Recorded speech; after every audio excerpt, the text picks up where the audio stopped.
শুভ দুপুর প্রিয় দর্শক, আপনাদের সকলকে শুভেচ্ছা, সাদর আমন্ত্রণ তারকা কথনের আজকের এই আয়োজনে। আজ 14ই ডিসেম্বর শহীদ বুদ্ধিজীবী দিবস। 1971 সালে স্বাধীনতা যুদ্ধে আত্মসমর্পণের আগে পাক হানাদার বাহিনী একটি ভয়াল ষড়যন্ত্র করে। ষড়যন্ত্র একটি দেশকে মেধাশূন্য করে তোলার, যেন এ দেশ পিছিয়ে যায় আরও শত বছরের মতো। তাদের এই চেষ্টাকে আমরা তীব্র ঘৃণা, তীব্র নিন্দা জানাই এবং তাদের এই ভয়ানক ষড়যন্ত্রে যারা প্রাণ দিয়েছেন সে সকল শহীদ বুদ্ধিজীবীদের প্রতি আমাদের গভীর শ্রদ্ধাঞ্জলি। আজকে তাদের প্রতি শ্রদ্ধা নিবেদন করি। আজকে তারকা কথনের আয়োজন শুনবো তাদেরকে নিয়ে এবং তাদের পরবর্তী সময়ে আসলে বাংলাদেশ কেমন আছে, বুদ্ধিজীবীদের নিয়ে বাংলাদেশের চিন্তা ভাবনা কি, সকল বিষয়ে কথা হবে আমাদের আজকের আমন্ত্রিত অতিথির সাথে। আছেন আসিফ মুনির তন্ময়, একজন শহীদ সন্তান। শুভেচ্ছা আপনাকে। এবং আরেকটি পরিচয় বলতে হয়, আমাদের শহীদ বুদ্ধিজীবী মুনির চৌধুরী, আমাদের গর্ব, আমাদের অহংকার, এদেশের অন্যতম একজন গুণী মানুষ, তার সন্তান আপনি। তো আজকের এই দিনের মাহাত্ম্য আসলে আপনার কাছে একটু ভিন্নভাবেই নাড়া দেয় বলতে হয়। এরকম একটি ভয়ালো জঘন্য ষড়যন্ত্রে আপনি আপনার পিতাকে হারিয়েছেন, এই দেশ হারিয়েছে তার অন্যতম একজন নক্ষত্রকে। বুদ্ধিভিত্তিক চর্চায় যিনি দেশকে আর অনেক কিছু উপহার দিতে পারতেন। আজকের এই দিনটিকে কিভাবে স্মরণ করছেন আপনি? দুভাবেই হয়। একটা হচ্ছে ব্যক্তি পর্যায়ে, পারিবারিকভাবে বা ব্যক্তি জায়গা থেকে যে শূন্যতার জায়গা বা যে কষ্টের জায়গাটা সেটা আছে। কিন্তু আমার বাবা সহ অন্যান্য শহীদ বুদ্ধিজীবীরা তারা তো আসলে দেশের রত্ন এবং সেই জন্যই তাদেরকে আসলে হত্যা করা হয়েছিল পরিকল্পিতভাবে। কাজেই জাতীয়ভাবে স্মরণ করার জায়গাটা আরেকটা, এবং সেটার একটা দুটার বলতে পারেন যে দুটার একটা মিশেল তৈরি হয়। অর্থাৎ শুধু ব্যক্তিগতভাবে স্মরণ করা বা পালন করা বা শূন্যতাটাকে আবার উপলব্ধি করা, সেটার সাথে মিলে যায় যে জাতীয়ভাবে সেটার যে আলোচনা বা পালনের প্রক্রিয়াটা হয়। বিশেষ করে আমরা দেখছি যে রাষ্ট্রীয় পর্যায়েও সেটা পালিত হচ্ছে, গণমাধ্যমে সেটা আসছে, গণমাধ্যমের লোকজন আমাদের সাথে যোগাযোগ করেন, কথা বলেন। কিন্তু তখন আবার ব্যাপারটা একটু আলাদাভাবে দেখতে হয়, এই জন্য যে অনেক সময় আমাদেরকে, বিশেষ করে শহীদ সন্তানদেরকে যেসব প্রশ্ন করা হয় বা যেসব, হয়তো আপনার সাথেও সেটা হবে, যেগুলো আলাপ হয় এগুলো আসলে জাতীয়ভাবে আলাপের বিষয়। তো আমরা তারপরেও বলি এই অর্থেই যে এটা হয়তো জাতীয়ভাবে সেটার কোনো গ্রহণযোগ্যতার জায়গায় থাকবে। আরেকটা একটু বলি, সেটা হচ্ছে যে যখন বড় বড় বিষয়গুলো নিয়ে কথা বলি এরকম একটা সময়, তখন কিন্তু আসলে মানে যে ইমোশনটা থাকে সেটা হয়তো আমরা সবসময় প্রকাশ করি না, কিন্তু সেটা ভেতরে থেকে যায়। এই যে ছোটবেলা থেকে এত বছরের যে শূন্যতার জায়গাগুলো এবং আমাদের পরিবারগুলো যেই ঘাত প্রতিঘাতের মধ্যে দিয়ে আসে, সেটার যে কষ্ট আর থাকার সেটা ভেতরে থাকে। আমাকে দেখে সেটা বুঝবেন না বা আমাদেরকে দেখে সেটা বুঝবেন না। যে যুদ্ধ পরবর্তী সময়ে এই যে ঘাত প্রতিঘাতের কথা, শূন্যতার কথা, ব্যক্তিগত জীবনের জায়গায় সেটি ভিন্ন রকম ছিল। তবে একটি স্বাধীন দেশ স্বাধীন হওয়ার পরে আসলে আপনাদের ওই পরিস্থিতিটা কেমন ছিল, এবং আপনার কাছ থেকে ওই উত্তরটা আশা করব অন্যান্য বুদ্ধিজীবীর যারা পরিবার ছিলেন বা সন্তান ছিলেন তারা কিভাবে ওই সময়টার সম্মুখীন হয়েছেন।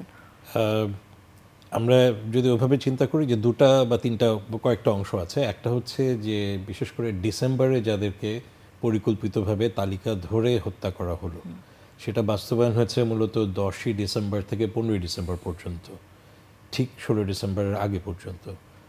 বেশ কয়েকজন বুদ্ধিজীবীকে, আমার বাবা সহ, তাদেরকে ধরে নিয়ে যাওয়া হয় 14 তারিখে। কিন্তু শুরুটা হয়েছিল, মানে মূলত এই পর্বের শুরুটা 10 তারিখ থেকে। কিন্তু আরেকটু বৃহত্তর প্রেক্ষাপটে যদি চিন্তা করি, 25শে মার্চের যে কালরাত্রি, সে সময় কিন্তু ঢাকা বিশ্ববিদ্যালয়ে যখন টার্গেটেড কিলিং হলো, বিশেষ করে তারা হিন্দু অধ্যুষিত জগন্নাথ হলে যখন আক্রমণ চালায়, তখন কিন্তু তারা শিক্ষকদেরকেও হত্যা করে। তারপরে আমরা যে মধুর ক্যান্টিনের কথা বলি, মধুর ক্যান্টিনের যিনি চালাতেন তাকে সপরিবারে কয়েকজনকে একসাথে হত্যা করা হলো। তো সেটাও এক ধরনের একটা ওই পরিকল্পনারই অংশ। অর্থাৎ সামগ্রিকভাবে একটা পরিকল্পনার জায়গা ছিল যে বুদ্ধিজীবীদেরকে কোনো না কোনোভাবে এদেরকে শেষ করতে হবে। তো সেই জায়গা থেকে চিন্তা করলে 71-এর পরবর্তী সময়ে একটা হচ্ছে যে বিশেষ করে ঢাকা বিশ্ববিদ্যালয়ে যেই শিক্ষকদেরকে ধরে নিয়ে যাওয়া হয়েছিল, বেশিরভাগই 14 তারিখে, অথবা তারা কেউ কেউ ক্যাম্পাসেই ছিলেন অথবা ক্যাম্পাসের কাছাকাছি বা ঢাকা শহরেই যারা ছিলেন, একাত্তরের পরবর্তী সময়ে আমরা ওই পরিবারগুলো ঢাকা বিশ্ববিদ্যালয় এলাকাতেই থাকতাম। বিশেষ করে বিশ্ববিদ্যালয়ের কর্তৃপক্ষ একটা সিদ্ধান্ত নিয়েছিল তখন যে যেই শিক্ষকদের স্টাফ কোয়ার্টারে তারা থাকতেন সেখানে একাত্তরের পরে 15 বছর তাদেরকে থাকতে দেওয়া হবে। পরবর্তীতে ওটা আরও 3 বছর বাড়ানো হয়েছিল, এই 18 বছর। এবং সেটা অবশ্যই বিশ্ববিদ্যালয়ের কর্তৃপক্ষের কাছে আমরা কৃতজ্ঞ যে ওই সময় আমাদের মারা যেভাবে তাদের সংগ্রাম করতে হতো, অন্তত একটা থাকার জায়গাটা যেটা আগে থেকেই আমরা ছিলাম সেটাই থাকতে পেরেছিলাম একটা সময় পর্যন্ত। তো সেইটা একটা বড় নির্ভরতার জায়গা। কিন্তু তারপরে আরেকটা জায়গা ছিল যে তারপরেও স্ট্রাগলটা তো ছিলই, সেটা সামাজিকভাবে, সাংস্কৃতিকভাবে বলি বা অর্থনৈতিকভাবে, সব দিক থেকেই। তারপরেও আমরা বলতে পারেন যে যারা ঢাকা বিশ্ববিদ্যালয়ে ছিলাম এক ধরনের একটা আচ্ছাদন পেয়েছিলাম, একটা শেল্টার্ড লাইফ পেয়েছিলাম। সবাই সেটা পাননি, যেটা আপনি বললেন যে সবার কথা মিলে যদি চিন্তা করি, তো আমাদের বিশ্ববিদ্যালয় এলাকার লোকজন বা পরিবারগুলো, শহীদ পরিবারদের নিজেদের মধ্যে কিছুটা যোগাযোগ ছিল, কিন্তু এর বাইরে যারা, তাদের সাথে কিন্তু আমাদের নিয়মিতভাবে কোনো যোগাযোগ ছিল না। অনেকে আমরা চিনতামও না, বা পরবর্তীতে হয়তো আমরা জেনেছি যে ঢাকা শহরের কোথায় কোথায় তাদেরকে কোথা থেকে নিয়ে যাওয়া হয়েছে, এবং এখন পর্যন্ত আসলে পুরো তালিকাও তৈরি হয়নি। কিন্তু রাষ্ট্রীয়ভাবে আসলে এই তৎপরতাটা কতটুকু ছিল তাদেরকে চিহ্নিতকরণ এবং পরবর্তীতে তাদের পুনর্বাসন এবং তারা যেন স্বাভাবিক জীবনযাপন করতে পারে এই জন্য? সেইটা আসলে সত্যিকার অর্থে শহীদ বুদ্ধিজীবীদের পরিবারের ক্ষেত্রে খুব একটা সেভাবে হয়নি। ওটা কোনো কোনো পরিবার হয়তো ব্যক্তি হিসেবে যোগাযোগ করে রাষ্ট্রের কাছ থেকে যদি কোনো রকমভাবে এক ধরনের একটা সহায়তা হোক বা কোনো একটা জায়গা পাওয়ার জায়গাগুলো হয়। একটা হচ্ছে যে সম্মানের জায়গাটা, সেইটা কিছুটা আছে যে শহীদ বুদ্ধিজীবীদেরকে একটা এই দিবসটাকে যে আলাদাভাবে পালন করার জায়গাটা। তারপরে বেশ অনেক বছর আগে ডাক টিকেটের মাধ্যমে অনেক শহীদ বুদ্ধিজীবীদের এক ধরনের একটা তালিকা হয়েছিল, যে ডাক টিকেটের সিরিজ বের হয়েছিল জিপিও থেকে। তো সেখান থেকেও অনেক মানুষ জানতে পেরেছেন যে কারা কারা শহীদ বুদ্ধিজীবীরা ছিলেন। কিন্তু এর বাইরে খুব বেশি কিছু কিন্তু হয়নি রাষ্ট্রীয়ভাবে, যেটা হয়তো অনেক শহীদদের ব্যাপারে, মানে শহীদ বুদ্ধিজীবী ছাড়াও অন্যান্য শহীদদের ব্যাপারেও যদি চিন্তা করি, সামগ্রিকভাবে হয়নি। আর আমরা পরবর্তীকালে আসলে জেনেছি যে যদি মানে 25শে মার্চের রাতের সময় তো কয়েকজন বুদ্ধিজীবী মারা গেছেন, পুরো মুক্তিযুদ্ধের সময়ও বেশ কিছু বুদ্ধিজীবীকে বিভিন্ন জায়গায় হত্যা করা হয়েছে। কিন্তু সামগ্রিকভাবে কোথায় কাদেরকে, এটা আমরা আরও পরে জেনেছি যে ঢাকায় বিভিন্ন জায়গায় বা ঢাকা ছাড়াও অন্যান্য বড় শহরগুলিতে, বিশ্ববিদ্যালয় এলাকা বা অন্যান্য জায়গাতেও হয়েছে। তো সেইটা একটু ছাড়া ছাড়াভাবেই পুরো ব্যাপারটা ছিল। তো সেখানে সবার সাথে যেহেতু যোগাযোগগুলো নিয়মিত ছিল না, সেই কারণে জানাও যায়নি যে আসলে কে কীভাবে আছে। অনেক পরে যেটা হয়েছে যে আমরা শহীদ সন্তানরা, তখন আমরা কিছুটা বড়, আমরা তখন তরুণ, আমরা বিশ্ববিদ্যালয়ে পড়ি বা আরেকটু বড়, তো আমরা মিলে একটা সংগঠন তৈরি করেছিলাম, প্রজন্ম ৭১, শহীদ সন্তানদের সংগঠন। সেখানে কি কি কার্যক্রম ছিল? সেটা আমাদের খুব বেশি কার্যক্রম যে আমরা সবসময় করেছি তা না। এটা মূলত আসলে প্রথম জায়গাটা ছিল যে আসলে এই যোগাযোগগুলো বৃদ্ধি করা, একটা পরিবারের সাথে আরেক পরিবারের যোগাযোগগুলো বৃদ্ধি করা, এবং আমাদের বাবারা যে আদর্শটা ধারণ করতেন সেটাকে নিয়ে আমরা কতটুকু করতে পারি বা কীভাবে এগিয়ে যেতে পারি। তো সেইটার কাজে যেটা হয় যে আমাদের সব পরিবারেরই নিজেদেরকে কিছুটা হলেও, মানে পরিবারের যে ঘাত প্রতিঘাতগুলো বা যেইভাবে জীবনটাকে সামনে এগিয়ে নিয়ে যেতে হয় বা হয়েছে, সেখানে বৃহত্তর কাজগুলো আর সবসময় ওভাবে করা যায়। তা আমরা 90-এর দশকে একটা সংগঠন করলাম। ওটার বড় প্রাপ্তি যদি ধরেন যে অনেকগুলো শহীদ পরিবার, শহীদ বুদ্ধিজীবী এবং অন্যান্য শহীদদের পরিবারদের সাথে যোগাযোগটা সৃষ্টি হয়েছে, সারা দেশেই হয়েছে, বা দেশের বাইরেও যারা আছেন, এবং শহীদ সন্তানরা এখন অনেকেই তারা বড় হয়েছেন বা প্রবীণ হয়ে উঠেছেন। এই যোগাযোগগুলো একটা তৈরি, এই যোগাযোগ স্থাপনের মাধ্যমে আসলে যদি বৃহত্তর স্বার্থে চিন্তা করি, এরা ব্রাইট মাইন্ড, তাদের যেহেতু পূর্বসূরি যারা ছিলেন তারা আমাদের দেশের সম্পদ ছিলেন। এই ব্রাইট মাইন্ডরা আসলে আমাদের দেশকে বুদ্ধিভিত্তিক চর্চার ক্ষেত্রে আরও অনুপ্রাণিত করার জন্য কোনো কিছু সম্মিলিতভাবে ভাবার চেষ্টা করেছিল কিনা, বা সেই আলোচনাগুলো আসলে আপনাদের মাঝে কেমন হতো? কিছুটা সেটা ছিল। এখন দেখেন যে এটা, মানে আমরা মনে করি যে যারা এই শহীদ বুদ্ধিজীবী, এই বুদ্ধিজীবীরা তো আসলে তাদের বুদ্ধিভিত্তিক চর্চা করেছেন অনেকেই সেই 47-এর দেশ বিভাগের পরের সময়টা থেকে, অর্থাৎ 48 থেকে 71, বা কেউ কেউ হয়তো 71-এর আগে পর্যন্ত, কারণ অনেকেই 71-এর সময় আসলে তাদের বুদ্ধিভিত্তিক চর্চা খুব বেশি করার সুযোগ পাননি। কেউ কেউ হয়তো সরাসরি কোনো না কোনোভাবে মুক্তিযুদ্ধের সাথে জড়িত ছিলেন। অল্প দু একজন বুদ্ধিজীবী আছেন যারা ওই সময়ও লেখালেখি করছিলেন। তো সেইটা সবার পক্ষে সম্ভব হয়নি, মানসিকভাবে বিভিন্নভাবে যে চাপের মধ্যে ছিলেন। তো তো সেই বুদ্ধিভিত্তিক চর্চার যারা করেছিলেন এবং যাদেরকে আমরা শহীদ বুদ্ধিজীবী বলছি, এটা আসলে তো ক্ষণজন্মা, এবং এরা প্রত্যেকেই এত বুদ্ধিদীপ্ত এবং প্রতিভাবান যে তাদের উত্তরসূরি, তাদের ছেলেমেয়েরা যে আমরা সেটা সবসময় পাবো এটা কিন্তু সবসময় হয় না। তারপরেও হয়তো বাবা বা আমার আদর্শটা ধারণ করে কিছুটা আমরা চেষ্টা করেছি নিজেরা, কিন্তু সবাই সেটা হয়নি। কিন্তু বুদ্ধিভিত্তিক চর্চার যে জায়গাটা সেটা হচ্ছে, একটা হচ্ছে যে আমাদের শেষ পর্যন্ত ওরা 16 ডিসেম্বরের আগে সকল প্রতিভাবান বুদ্ধিজীবীদেরকে তো তারা হত্যা করতে পারেনি, খুব মেরে ফেলতে পারেনি। কাজে আমাদের বাবাদের সতীর্থরা অনেকে ছিলেন 71-এর পরেও, এবং তারপরে আমরা কয়েক প্রজন্ম কিন্তু বুদ্ধিভিত্তিক চর্চার বুদ্ধিজীবী পেয়েছি। তো প্রবীণ যারা, বিশেষ করে যারা আমাদের বাবাদের সতীর্থ ছিলেন বা কাছাকাছি বা একই ধ্যান ধারণা ছিলেন, তারা হয়তো কিছুটা কন্ট্রিবিউট করার চেষ্টা করেছেন আমাদের সমাজে বিভিন্ন সময়ে, কিন্তু পুরোপুরি তারা হয়তো পারেননি, বা তারা হয়তো নিজেদের বুদ্ধিভিত্তিক চর্চার গণ্ডিটাকে খুব বেশি বাড়াননি, এরকম আমার মনে হয় মাঝে মাঝে। কারণ বা এটাও হয়তো ঠিক যে যাদেরকে অ্যাকচুয়ালি আমরা হারিয়েছি তাদের শূন্যতাটা পূরণ করাটা আসলে হয়তো যারা বেঁচে ছিলেন তাদের পক্ষে পুরোপুরি সম্ভব হয়নি। কাজে সেদিক থেকে পাকিস্তানিরা কিন্তু হয়তো সার্থক ছিল তাদের দিক থেকে, যে তারা অন্তত ক্রিম যদি বলি আমরা, যারা সবচেয়ে ব্রাইট মাইন্ড, তাদেরকে তারা মানে একেবারে চিরতরে বিলীন করে দিতে পেরেছিল। যেই শূন্যতাটা বুদ্ধিভিত্তিক চর্চার জায়গায় এখন পর্যন্ত হয়তো আমরা পুরোপুরি পূরণ করতে পারিনি। তবে আমি এটুকু মনে করি যে আমাদের বুদ্ধিভিত্তিক চর্চার ধারাবাহিকতায় এটার বিভিন্ন প্রেক্ষাপট পরিবর্তন হয়েছে, রাজনৈতিক বলি, অর্থনৈতিক, সামাজিক পরিবর্তনগুলো হয়েছে, এবং তখন চিন্তাধারাগুলো কিন্তু নতুনভাবে এসেছে। কাজেই আমাকে যে সবসময়ই প্রবীণদের যে ধারণা সেটাকে সবসময়ই যে একইভাবে চিন্তা করতে হবে তা না, সেটাকে বিভিন্নভাবে বিশ্লেষণ করার সুযোগ আছে, এবং নতুন বুদ্ধিবৃত্তিক চর্চা কিন্তু সেভাবেই সামনে এগিয়ে যাবে। আপনার কাছে এই জায়গাটিতে প্রশ্ন, যে নতুন বুদ্ধিবৃত্তিক চর্চার এই জেনারেশনটা তৈরি করার একটা দায়ও তো আমাদের আছে, কিন্তু এই যে 53 বছরের স্বাধীনতা আমাদের দেশের, এরপরে এই দেশে যারা বুদ্ধিবৃত্তিক চর্চায় নিজেদেরকে উজ্জীবিত করতে চেয়েছে বা সম্ভাবনাময় যাদের ছিল প্রতিভা, তাদেরকে নারিশ করার জন্য আমাদের দেশ আসলে কতটুকু তৎপর? খুব যতটা দরকার ছিল ততটা নিশ্চয়ই হয়নি। তাহলে আমরা সেই জায়গাটায় কিন্তু বলতে পারতাম যে হ্যাঁ, আমরা আমাদের একটা বিশাল অংশ হারিয়েছিলাম 71-এ বুদ্ধিবৃত্তিক চর্চার মানুষদেরকে, কিন্তু সেটা পূরণ করেছে তার পরবর্তী প্রজন্মের জায়গায়। সেটা কিন্তু পুরোপুরি হয়নি, যেটা আমি বলছি, আমি কিছু শূন্যতাটা রয়ে গেছে। সেখানে একটা বড় জায়গায় আমি মনে করি যে আমাদের শিক্ষা ব্যবস্থার মধ্যে এবং আমাদের ইতিহাস চর্চার মধ্যে সেই জায়গাগুলো ভালোভাবে হয়নি। সেখানে কখনো কখনো সেটা হয়তো রাজনীতিকীকরণ করা হয়েছে বা দলীয় রাজনীতির মধ্যে চলে এসছে, কিন্তু বিশেষ করে আমরা শিক্ষা ব্যবস্থায় যদি চিন্তা করি যে আমার শেকড়টা কি, শেকড়ের সন্ধানটা করা এবং শেকড়ের সত্যটাকে প্রকাশ করা, সেইটা জায়গাগুলো কিন্তু আমরা প্রজন্ম থেকে প্রজন্মান্তরে দিতে পারিনি। একটা হচ্ছে শিক্ষা ব্যবস্থার জায়গায়। আরেকটা আমি দেখেছি, ধরেন আমাদেরও তো আমরা এখন মধ্য বয়সে চলে আসছি, কিন্তু আমরাও যে 71-এর সময় তো আমরা শিশু ছিলাম, কাজে 72-73-এ আমরা স্কুলে যাওয়া শুরু করেছি। কাজে আমাদের শিক্ষা ব্যবস্থার মধ্যে দিয়ে এবং পারিবারিক চর্চার মধ্যে দিয়েও যেটা দেখেছি যে এখনকার সময় এসে মাঝে কোথায় গিয়ে যেন বিভিন্ন প্রজন্মের বাবা মারাও পরিবারের মধ্যেও কিন্তু এই বুদ্ধিবৃত্তিক চর্চাটাকে উৎসাহিত করার জায়গাটা তৈরি হয়নি।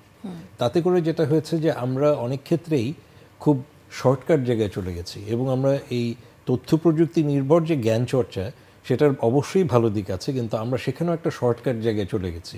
কিছু তথ্য খুঁজতে চাইলে আমরা হয়তো উইকিপিডিয়াতে চলে যাচ্ছি, অথবা আমরা গুগল করছি, কিন্তু এসব জায়গায় কিন্তু সবসময় সত্য পুরো ঘটনাগুলো থাকছে না। বই পড়ার যে অভ্যেসগুলো, যেটা আমাদের বাবাদের কথা আমরা শুনেছি যে তাদের জ্ঞান চর্চার জায়গাটা কিন্তু ওখানে ছিল, তারা সবাই অনেকেই প্রতিভাবান ছিলেন, কিন্তু কোনো রকম মানে পড়াশোনা ছাড়া তারা কিন্তু বুদ্ধিবৃত্তিক চর্চার জায়গায় যাননি। তারা পাশাপাশি প্রচুর বই পড়তেন, এবং তখন তো অন্য কোনো মাধ্যম ছিল না, অনলাইন মাধ্যম তো ছিল না, বা টেলিভিশনও সীমিত ছিল, সিনেমাও সীমিত ছিল, কিন্তু এর মাঝেও তারা পড়াশোনা করতেন এবং তারা নিজেদের মধ্যে যে আলাপ আলোচনাগুলো করতেন। এখন যে সেটা একেবারে হয় না তা না, কিন্তু আমি বলবো যে এটার পরিধিগুলো কমে এসেছে। এতটা কমে আসার কারণ বলে আপনার কি মনে হয়? কারণ এখন বিশ্ব আমাদের হাতের মুঠোয় চলে এসেছে, জ্ঞান এখন পাওয়া খুবই সহজলভ্য আমাদের জন্য, ইন্টারনেট আছে, এবং বাইরের দেশেগুলো যদি চর্চাগুলো দেখি, তারাও কিন্তু এই প্রতিভাগুলোকে বিকশিত করার জন্য অনেক পদ্ধতি অবলম্বন করছে, রাষ্ট্রীয়ভাবে হোক বা শিক্ষা ব্যবস্থার মাধ্যমে হোক। আমরা এই ক্ষেত্রে একটুখানি অসফলতাই বলা চলে, অসফল। এটা কেন হয়ে উঠছে? এই যে যেটা আপনি বলছি, একটা হচ্ছে যে রাষ্ট্রের যে দায়িত্বের জায়গাটা, সেটা একটা শিক্ষা ব্যবস্থার যে জায়গাটা এবং আমি যেটা বলছিলাম যে পরিবারের জায়গাটা, এই তিনটা জায়গায় মিলেই কিন্তু এটা তৈরি হবে। তো সেখানে হয় কাউকে না কাউকে উদ্যোগ নিতে হবে সচেতনতা তৈরির জন্য, যে আসলে বলতে হবে। যেমন আমি ব্যক্তিগতভাবে যেটা অনেক সময় করেছি, যে তরুণদের সাথে যখন কথা বলি বা বলেছি বিভিন্ন সময়, আমি বলেছি যে তোমরা তোমাদের বাড়িতে কথা বলো, তোমাদের বাবা মাদের সাথে কথা বলো, তোমাদের নানা নানি দাদা দাদিদের সাথে কথা বলো, তাদের সময়ে এবং তাদের কাছ থেকে শোনার চেষ্টা করো তোমার পরিবারের কাহিনীটা কি এই মুক্তি সংগ্রামের, 48-এর পর থেকে হোক বা 71-এর সময়ের হোক। তো অনেকেই কিন্তু একটা ব্ল্যাঙ্ক লুক দিয়েছে যে ও আচ্ছা, মানে এরকম একটা যাচ্ছে, এটা তো করতে হবে, করা দরকার। সেটা কিন্তু হয়নি। কাজী মানে আমি বলবো যে এখানে বাবা মারা, মানে এখন আমাদের বয়সীরও এখন অনেক বাবা মারা আছে, আমার প্রজন্ম যদি বলি বা আমাদের আগের প্রজন্মেরও, ওই সচেতনতাটা হয়তো সবসময় ছিল না যে না, এটা স্বাভাবিক নিয়মে অটোমেটিক আসবে না, আমাকে একটু বোঝাতে হবে, বলতে হবে।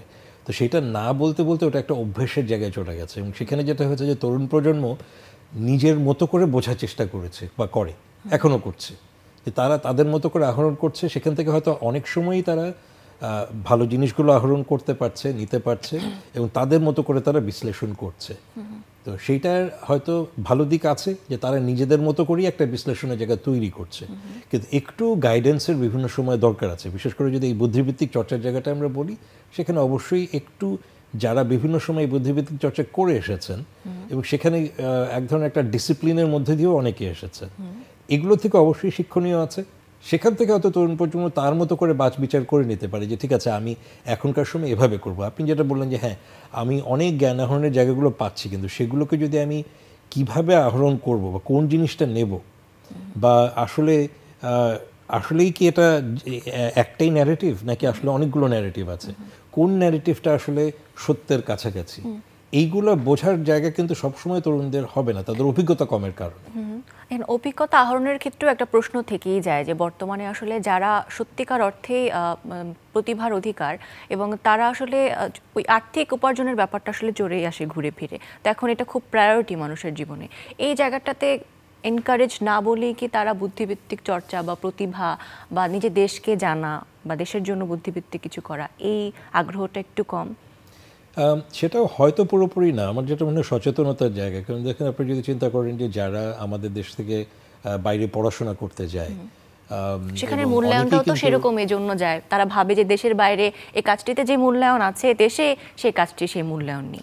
সেটা একটা ঠিক, অবশ্যই। কিন্তু তারপর আমরা কিছু কিছু উদাহরণ দেখি যে যারা বাইরে যাচ্ছে গবেষণার কাজ, বাংলাদেশের বিষয় নিয়ে তারা গবেষণাগুলো করছে, এবং অনেক বেশি না হলেও কিছু কিছু তরুণ কিন্তু বাইরের থেকে জ্ঞান আহরণ করে দেশে ফেরত আসছে, এবং সেখানে দেশে তারা কোনো না কোনো একটা অবদান রাখার চেষ্টা করছে। সংখ্যায় হয়তো বেশি হবে না, তো বিভিন্ন বিদেশের যে বিভিন্ন বিশ্ববিদ্যালয়ে যারা পড়াশোনা করছে বাংলাদেশি ছেলেমেয়েরা, কেউ কিন্তু বাংলাদেশের বিশেষ কোনো একটা দিক নিয়ে গবেষণা করছে, সেটা বিজ্ঞানের ক্ষেত্রে হোক, সমাজ ব্যবস্থার ক্ষেত্রে হোক। সেইটার প্রচারটা সবসময় কিন্তু অতটা হচ্ছে না বাংলাদেশে। আরেকটা হচ্ছে যে বাংলাদেশের যে প্রেক্ষাপট বা ইতিহাস, এইটা নিয়েও গবেষণা দরকার, সেইটা তুলনামূলকভাবে কম হচ্ছে। হয়তো অন্যান্য জ্ঞানের বিভিন্ন পরিধির ক্ষেত্রে হচ্ছে, কিন্তু বাংলাদেশের জন্ম অথবা বাংলাদেশের যে ঐতিহাসিক যে প্রেক্ষাপট অথবা হাজার বছরের যে ইতিহাসের জায়গা, এগুলো নিয়ে আন্তর্জাতিক পর্যায়ে বাংলাদেশিরা বা অন্যরাও খুব একটা গবেষণার কাজ হয়নি, হচ্ছে না এখনো। সেটার কারণে একটা হয়তো ফাঁক থেকে যাচ্ছে যে তাড়নাটা তৈরি হচ্ছে না। কিন্তু আপনি যেটা বললেন যে অর্থনৈতিক জায়গাটা, যেমন এখন ধরেন অনেক আমরা দেখি যে প্রাইভেট বিশ্ববিদ্যালয়গুলো রয়েছে, এবং সেখানে যারা পেশাজীবী হিসেবে যারা শিক্ষকতা করছেন, তারা কিন্তু সেখানে মোটামুটি ভালো উপার্জন করতে পারছেন। কিন্তু সেখানে যদি তাদের, এবং অনেকেই কিন্তু বাইরে থেকে পড়ে এসে এখানে তারপরে সেই শিক্ষকতা জায়গায়, এমনকি পাবলিক বিশ্ববিদ্যালয়গুলোতেও আছে। তো সেটা যদি তাদের কমিটমেন্টের জায়গা থেকে থাকে, তারা সেখানে নিজেরা সেই চর্চাগুলোর মধ্যে থাকতে পারেন বা থাকা দরকার, এবং তরুণদেরকেও তারা আসলে অনুপ্রাণিত করতে পারবেন। একেবারে নেই তা না, কিন্তু আমরা খুব কম শুনি আর কি যে শিক্ষকদের কাছ থেকে ভালো গাইডেন্স তারা পাচ্ছে ছেলেমেয়েরা। এটা আসলে দুপক্ষেই হতে পারে। টিচাররা হয়তো, আমাদের সমসাময়িক টিচাররা বলছেন যে আসলে ওদের মধ্যে আগ্রহ কম, জানার আগ্রহ কম। তো এটা হয়তো দুই পক্ষের একটা মিল দরকারের। শিক্ষা ব্যবস্থার প্রতিও তো আসলে আস্থা জায়গাটা যতটুকু থাকা উচিত একজন দেশের নাগরিক হিসেবে সেটা অনেকটা কমে আসছে। উপর্যুপরি যে শিক্ষা ব্যবস্থার পরিবর্তনটা, সিলেবাসগুলো নতুন করে ঢেলে সাজানো, এই প্রক্রিয়াতে কি মনে হয় যে আমাদের একটু ঝুঁকি আছে পরবর্তী প্রজন্মকে একটি বুদ্ধিভিত্তিক জাতি হিসেবে তৈরি করতে? সেটা অবশ্যই কিছুটা আছে, যে আমরা খণ্ডিতভাবে বিভিন্নভাবে আমাদের যে শিক্ষা ব্যবস্থাগুলো আছে এবং বিভিন্নমুখী যে শিক্ষা ব্যবস্থাগুলো আছে, আমরা পাবলিক, প্রাইভেট, বাংলা মাধ্যম, ইংরেজি মাধ্যম, বিভিন্ন মাধ্যম মিলিয়ে যখন আমরা চিন্তা করি, তখন দেখা যায় যে যারা একটা ধরনের প্রতিষ্ঠানে পড়ছে তারা একরকমভাবে বেড়ে উঠছে, অন্যরা আরেকভাবে বেড়ে উঠছে। তো সেই জায়গাগুলোর মধ্যে একটা মেলবন্ধন তৈরি করাটা এটা আসলে হয়তো রাষ্ট্রীয়ভাবেই করা দরকার, না হলে তো এটা হবে না ঠিক, কারণ ব্যক্তি পর্যায়ে এটা ঠিক করা সম্ভব না। তো সেটার কারণেও কিন্তু একটা হচ্ছে যে বলা যায় যে এক ধরনের একটা অনিশ্চয়তা বা একটা কনফিউশনের মধ্যে ছেলেমেয়ে বড় হয়। দুই তিনজন বন্ধু তারা যদি বিভিন্ন শিক্ষা ব্যবস্থার মধ্যে থেকে বড় হয়ে ওঠে, বাংলা মাধ্যম, ইংরেজি মাধ্যম এবং মাদ্রাসা শিক্ষা ব্যবস্থা, তাদের দৃষ্টিভঙ্গি ভিন্ন হওয়াটাই স্বাভাবিক। কিন্তু কোনো একটা জায়গায় এটার আমার কমন একটা সিলেবাস, কমন একটা জায়গা থাকা উচিত যে এইটা মাস্ট, এটা আমাদের বাধ্যতামূলক, সবাইকেই পড়তে হবে। তারপরে যার যার ঐচ্ছিক জায়গা বা ভিন্ন ভিন্ন চিন্তাধারার জিনিসগুলো তৈরি হতে পারে। এইটা শিক্ষা ব্যবস্থাটাকে একটা স্ট্রিমে, একটা ধারায় যদি আমরা আনতে না পারি, রাষ্ট্রীয় উদ্যোগে যদি না হয়, তাহলে কঠিন। এটা ছাত্রছাত্রীদেরকেও দোষ দিয়ে লাভ নেই, শিক্ষক শিক্ষিকাকেও দোষ দিয়ে লাভ নেই। শিক্ষা ব্যবস্থা ছাড়াও এর পাশাপাশি আর কি করা যেতে পারে? কারণ এখন ভীষণ গুরুত্বপূর্ণ একটি সময় আমাদের দেশের জন্য, রাজনৈতিক বড় একটা পরিবর্তন হয়েছে এবং আগামীতে আসলে কি হবে এটা নিয়েও একটা অস্থিতিশীলতা তো রয়েছে আমাদের মাঝখানে। কিন্তু আমাদের জীবন থেমে থাকবে না, জাতিগতভাবে বেড়ে ওঠা থেমে থাকবে না। তো সেক্ষেত্রে আসলে আমাদের যে শিল্প সাহিত্যে একটা সমৃদ্ধ ইতিহাস, এটিকে ধারণ করে রাখতে আমাদের কি করা উচিত এখন? সেটারও কিছু যোগোপযোগীভাবে কাজে লাগানো যেতে পারে। একটা হচ্ছে যদি বলি যে আমাদের বাবাদের, শহীদ বুদ্ধিজীবীদের যাদের শিল্প সাহিত্যের বিভিন্ন ক্ষেত্রে অবদান আছে বা সৃষ্টিশীল অবদানগুলো আছে, সেগুলোকে নিয়ে কাজ করা, সেগুলোকে নিয়ে গবেষণা করা, এমনকি সেগুলোকে বিভিন্ন মাধ্যমে নিয়ে আসা, আলোচনায় হোক, টক শোতে হোক, সিনেমায়, নাটকে, ওটিটি প্ল্যাটফর্মে, অর্থাৎ বিভিন্ন মাধ্যমে যেগুলো বইপত্রগুলো আছে, অনেক কিছুই কিন্তু এখন আর প্রকাশন হিসেবে পাওয়া যায় না। মাঝে মাঝে আমরা শুনছিলাম কোনো তরুণ উদ্যোক্তা বা প্রকাশক আগ্রহী এগুলোকে অনলাইনে নিয়ে আসতে, অর্থাৎ যেসব বুদ্ধিজীবীদের বইপত্রগুলো আছে যেগুলো এখন আর প্রকাশে পাওয়া যায় না, এগুলো যাতে অনলাইনে মানুষ পড়তে পারে, কাজে যুগোপযোগী করে সেগুলোকে নিয়ে আসা যায়। আরেকটা হচ্ছে যে আমাদের বহু বছরের বা কয়েকশো বছর বা হাজার বছরের যে সাংস্কৃতিক ঐতিহ্য আছে, সেগুলোকে রিভাইভ করা বা সেগুলোকে পুনরুজ্জীবিত করা, সেগুলোকে চর্চা করা, বিভিন্নভাবে চর্চা করা, এবং সেখানে একটা মিশেল থাকতেই পারে যে আমাদের বিভিন্ন দেশের বিভিন্ন অঞ্চলের বিভিন্ন ঐতিহ্যগত সাংস্কৃতিক ঐতিহ্যের কিছু কিছু নিদর্শন রয়েছে, সেগুলোকে রক্ষা করা, সেগুলো চর্চা করা। পাশাপাশি হচ্ছে যে আধুনিক বিশ্বের যে বিভিন্ন বহিঃপ্রকাশ, শুধু মাধ্যমগুলো না, সেখানে আধুনিক গান বা আধুনিক যেই ব্যান্ড সঙ্গীত বলি বা আধুনিক যে বইপত্র বলি, এগুলোর একটা সংমিশ্রণের জায়গা। কারণ আমি বলছি যে এগুলোর বিভিন্ন সময় উপযোগী করে ব্যাখ্যা করার সুযোগ আছে এবং অনেক কিছু আসলে কালোত্তীর্ণ।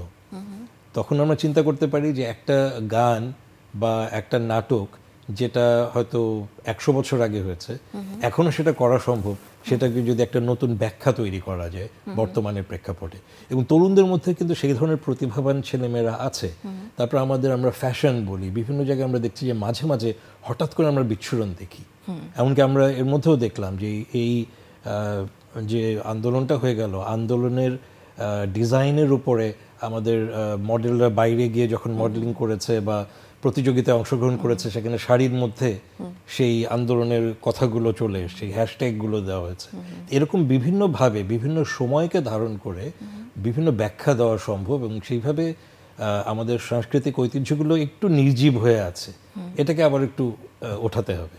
এই যে ওটিটি প্ল্যাটফর্মের কথা বললেন, এখন তো এখানে আসলে আমাদের সমসাময়িক ধারাগুলো নিয়ে অনেক কাজ হচ্ছে। সেক্ষেত্রে বুদ্ধিজীবীদের জীবনীকে বলা যায় যে এই সব ক্ষেত্রে আমরা এখনও তেমনভাবে উঠিয়ে আনতে পারিনি।